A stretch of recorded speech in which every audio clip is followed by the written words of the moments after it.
Support comes from UT's Lady Bird Johnson Wildflower Center, featuring miles of trails and nearly 900 native plant species. More about the official Botanic Garden of Texas at wildflower.org. There's not a solid word nor statement that can express my gratitude, honor, and respect towards vegetables. To vegetables, I give a lot of thanks. So I remember when George Floyd had died.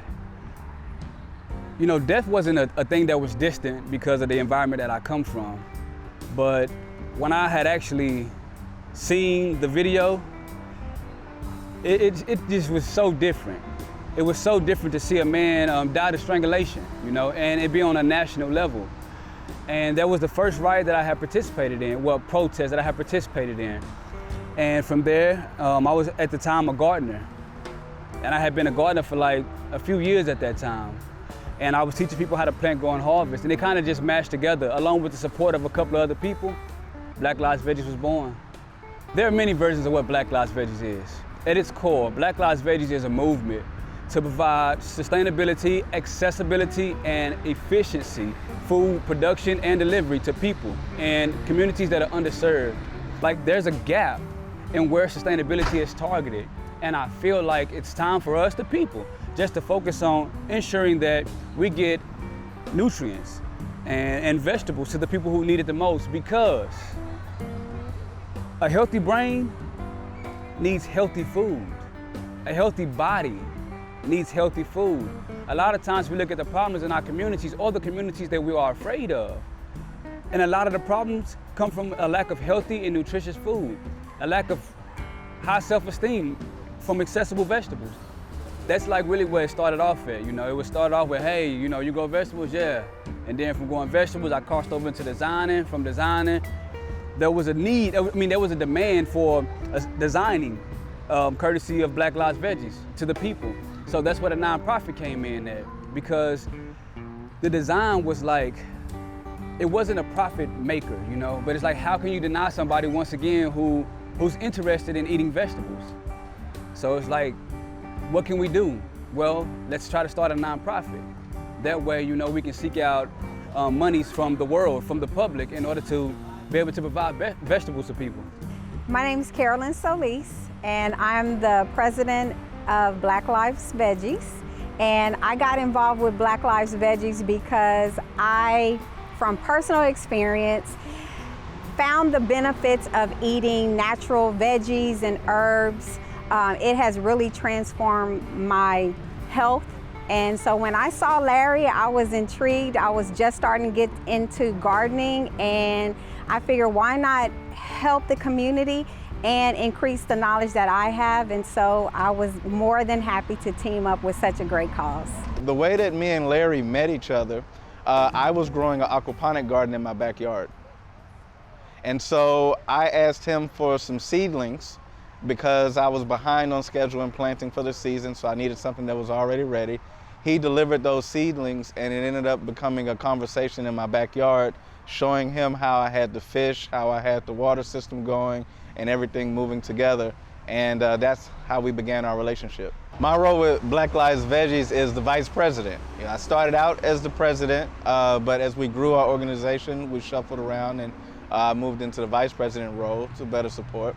And I joined because I had a spiritual connection with the ground, right? And I don't know if a lot of people are familiar with the Bible, but in the Bible, you have Genesis, where Adam is created from the dust of the ground, and he becomes a husbandman. And through husbandry, he is able to really get a close connection with the ground, with plants, with wildlife, etc. And I think that we need to get our connection back. Over this time that we feel like we've progressed so far, I think that we've lost our connection with the ground. And when I met Larry and I saw the movement that he was creating, Black Lives Veggies, growing a movement, I felt that this would be perfect for me to be a part of, because I've been trying to regain that connection with the ground, regain that connection with the soil, and be better equipped to feed myself and be less reliant on the grocery stores to do the feeding for me. The way that the company is moving, because we're going to people and we try to give them the full, what is a seed, you know, what season is it, what can you plant now, soil construction.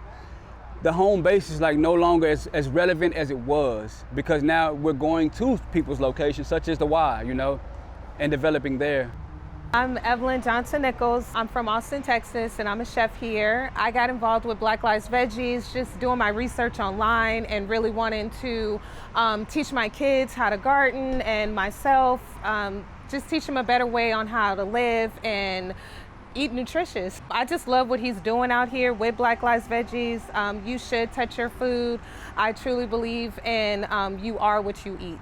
Vegetables, I would prefer fresh, picked from the ground, but I am all about the herbs. My name is Thomas Hopes. I'm a local Austinite and realtor here in the Austin area, and what brought me to Black Lives Veggies is my connection with Larry. His vision for Black Lives Veggies was one that resonated with me very well, to a point where I'd shared my story with him. And what had happened to me multiple years ago is that I was diagnosed with epilepsy from having a bad diet. But the diet came from me not knowing that I had a bad diet. So I was going to different neurologists and doctors, and they were telling me that it was from different things. But I found an alkaline diet, and I switched my diet to alkaline, started eating more plant-based foods.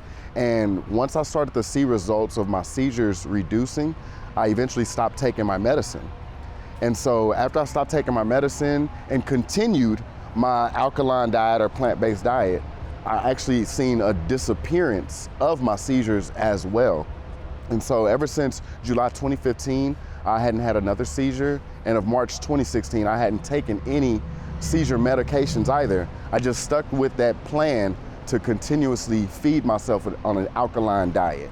And ever since then, food has really transformed the way I feel, the way I think, and the way I believe. You know, it's a saying that goes around, you are what you eat. And I wholeheartedly believe that now, because when my body was filled with salt, I felt a completely different way, to now when my body is filled with alkaline foods, which is filled with light and sunlight. What I've learned by gardening is that it does require patience and a lot of care. It's almost like having a pet or a child. You want to check on it, make sure it's getting enough food and light, getting its exercise.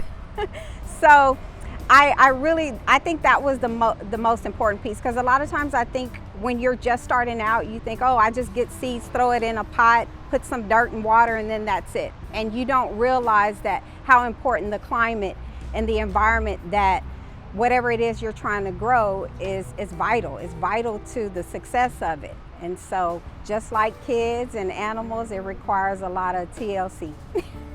I think it's important for my daughters to be engaged with gardening and just the overall natural thing, because this is something that's going to affect them for a lifetime. If I teach them this now, then they'll be taking this forever. And I think that it's important. They'll teach their kids that.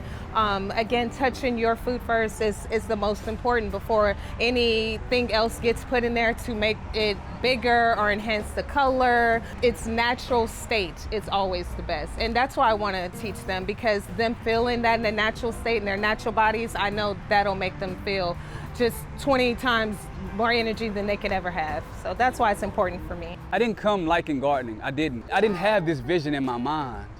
I didn't have it. What I did have is care and concern toward people. What I do have and will always have is a love for people. And so the vegetable it like gave me a platform. My relationship with it was almost like a force, you know. In my past life, I was a drug dealer. I went to the penitentiary for selling drugs. I got out. I couldn't go back no more. I didn't have it in me. So I got a landscaping job. From landscaping to gardening. It's like, it mounts on top of itself without me having to like try to force the direction that I'm taking, you know? It goes, it builds itself. Reach out to us on social media or through our website, blacklivesveggies.thenonprofit.org. And you can then reach out to us that way and let us know that you'd like to volunteer, that you'd like to attend some of our events, and put yourself in position to be ready to learn and be ready to teach as well, because we all have something to offer.